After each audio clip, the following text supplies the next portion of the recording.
ওয়াকফ সংশোধনী বিল সংসদে পাশ হয়ে গিয়েছে। বিরোধীদের প্রবল বিরোধিতা সত্ত্বেও সংখ্যাগরিষ্ঠতার নিরিখে এই বিল সংসদের দুই কক্ষেই পাশ হয়ে যায়। এরপর রাষ্ট্রপতি দ্রৌপদী মুর্মু স্বাক্ষরের পর এই ওয়াকফ সংশোধনী বিল এখন আইনে পরিণত হয়েছে। কিন্তু এই ওয়াকফ আইন নিয়ে দেশ বিভিন্ন জায়গায় শুরু হয়েছে বিক্ষোভ। মুর্শিদাবাদের জঙ্গিপুরে মঙ্গলবার 8ই এপ্রিল এই আইনের প্রতিবাদে বিক্ষোভ শুরু হয়ে যায়। পুলিশ পরিস্থিতি সামলাতে গেলে পুলিশকে লক্ষ্য করে ইটপাটকেল ছোড়া হয়, আগুন লাগিয়ে দেওয়া হয়েছে পুলিশের গাড়িতেও। জঙ্গিপুরের এই ঘটনাকে কেন্দ্র করে চরমে উঠেছে রাজনৈতিক চর্চা। রাজ্য বিজেপির সভাপতি সুকান্ত মজুমদার এই ভিডিও সোশ্যাল মিডিয়াতে পোস্ট করে তৃণমূলের সাংসদ তথা দলের সাধারণ সম্পাদক অভিষেক ব্যানার্জিকে নিশানা করেছেন। তিনি অভিষেকের একটা পুরনো বক্তব্য তুলে ধরেছেন তার পোস্টে। অভিষেকের এই বক্তব্যটা পুরনো, পাশাপাশি রাজ্যের মুখ্যমন্ত্রী মমতা ব্যানার্জিকেও নিশানা করেছেন সুকান্ত মজুমদার। তিনি তার পোস্টে লিখেছেন, শ্যামাপ্রসাদ মুখার্জির এই বাংলায় বিশেষ সম্প্রদায়ের সংবিধান বিরোধী সহিংস আন্দোলন দেখে প্রিন্স অফ কালীঘাট অভিষেক ব্যানার্জিকে আমার একটাই প্রশ্ন, আজকে যখন মুর্শিদাবাদে আপনার পিসিমণি মমতা বন্দ্যোপাধ্যায়ের লালিত পালিত দুধেল গাইরা পুলিশের গাড়ি জ্বালাচ্ছে, একের পর এক সরকারি সম্পত্তি ধ্বংস করছে, তখন আপনার হিরোইজম কোথায় গেল? আতঙ্কের পশ্চিমবঙ্গে আইন কি শুধু নিরীহ হিন্দুদের বিরুদ্ধে? পোস্ট করেছেন ডক্টর সুকান্ত মজুমদার।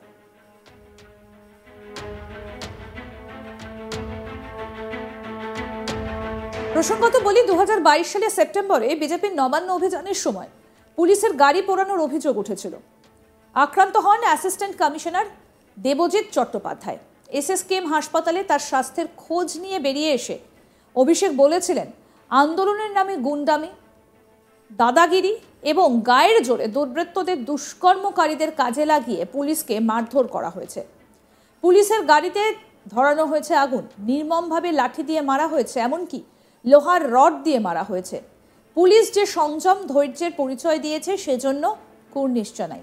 আন্দোলন করার অধিকার সবার, গুন্ডামি মাস্তানির অধিকার নেই। পুলিশ চাইলেই আগ্নেয়াস্ত্র চালাতে পারত। সিপিএম আমলে যেটা হতো, পুলিশ বুলেট না চালিয়ে ধৈর্যের পরিচয় দিয়েছে। পুলিশ বুলেট চালালে সাধারণ মানুষের ক্ষতি হতো, এটা সিপিএম ভাবত না, আমরা ভেবেছি। এটাই পরিবর্তন। অভিষেক আরও বলেছিলেন, আমি দেবজিৎ বাবুকে বললাম, আমি যদি আপনার জায়গায় থাকতাম, আমার সামনে পুলিশের গাড়িতে আগুন জ্বালানো হতো, এরকম হামলা হতো, তাহলে আমি মাথায় শুট করতাম।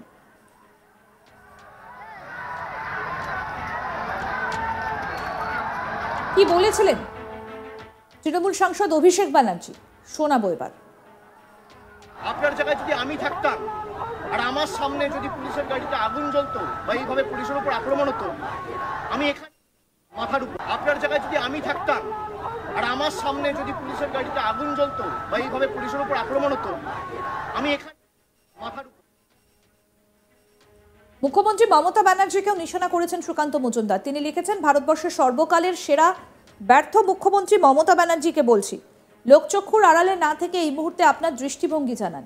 নাকি 26,000-এর থেকে নজর ঘোরাতে এই মৌলবাদী তাণ্ডবের নির্দেশ আপনি আপনার শান্তি বাহিনীকে দিয়েছেন?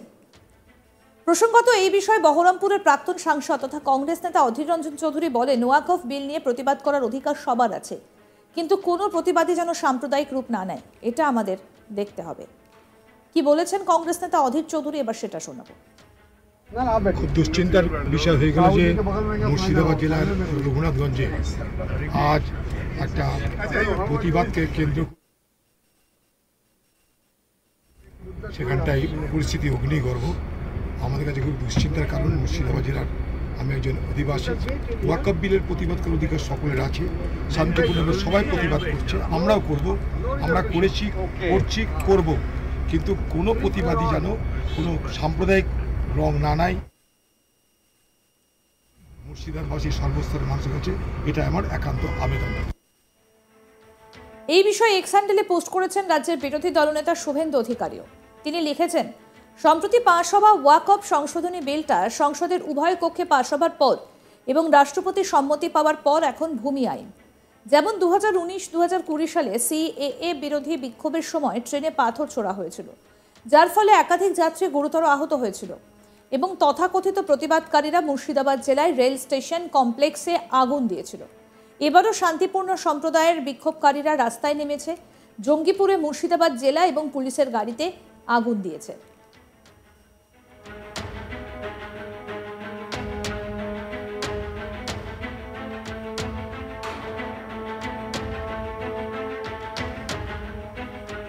একই ধরনের হিংসাত্মক প্লেবুক আবার বাংলায় উন্মোচিত হয়েছে যখন এই অসামাজিক উপাদানগুলো রাস্তায় নেমেছে, সরকারি ও সরকারি সম্পত্তি পুড়িয়ে দিচ্ছে এবং প্রতিবাদের নামে বিশৃঙ্খলা ছড়াচ্ছে। এটি ভিন্নমত নয়, এটি ধ্বংস এবং একেবারে অসাংবিধানিক। রাজ্য সরকার এবং প্রশাসন আইন শৃঙ্খলা রক্ষা করতে ব্যর্থ হচ্ছে, কারণ তারা ইচ্ছাকৃতভাবে ক্ষমতাসীন দলের ভোট ব্যাংক রক্ষা করার জন্য চোখ বন্ধ করেছে।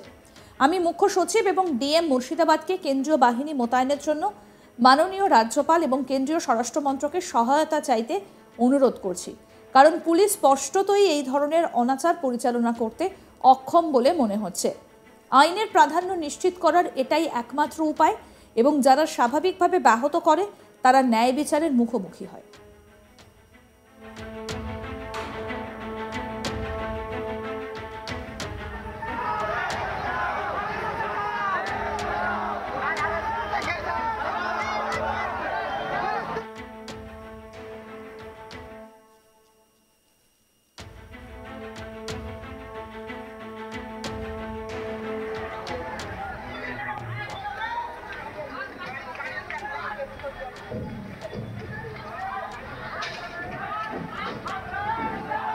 ওয়াকফ সংশোধনী বিল সংসদে পাশ হয়ে গিয়েছে। বিরোধীদের প্রবল বিরোধিতা সত্ত্বেও সংখ্যাগরিষ্ঠতার নিরিখে এই বিল সংসদের 2 কক্ষেই পাশ হয়ে যায়।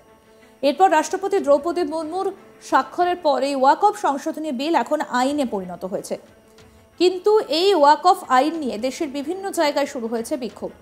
রাজ্যের মুর্শিদাবাদের জঙ্গিপুরে মঙ্গলবার 8ই এপ্রিল এই আইনের বিরুদ্ধে প্রতিবাদে নামেন বিক্ষোভকারীরা।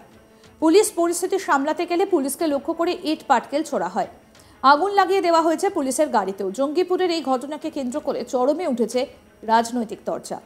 রাজ্য বিজেপির সভাপতি সুকান্ত মজুমদার এই ভিডিও সোশ্যাল মিডিয়াতে পোস্ট করে তৃণমূলের সাংসদ তথা দলের সাধারণ সম্পাদক অভিষেক ব্যানার্জিকে নিশানা করেছেন। তিনি অভিষেকের একটা পুরনো বক্তব্যও তুলে ধরেছেন তার পোস্টে। অভিষেকের এই বক্তব্যটা পুরনো। অভিষেকের পাশাপাশি রাজ্যের মুখ্যমন্ত্রী মমতা ব্যানার্জিকেও নিশানা করেছেন সুকান্ত মজুমদার।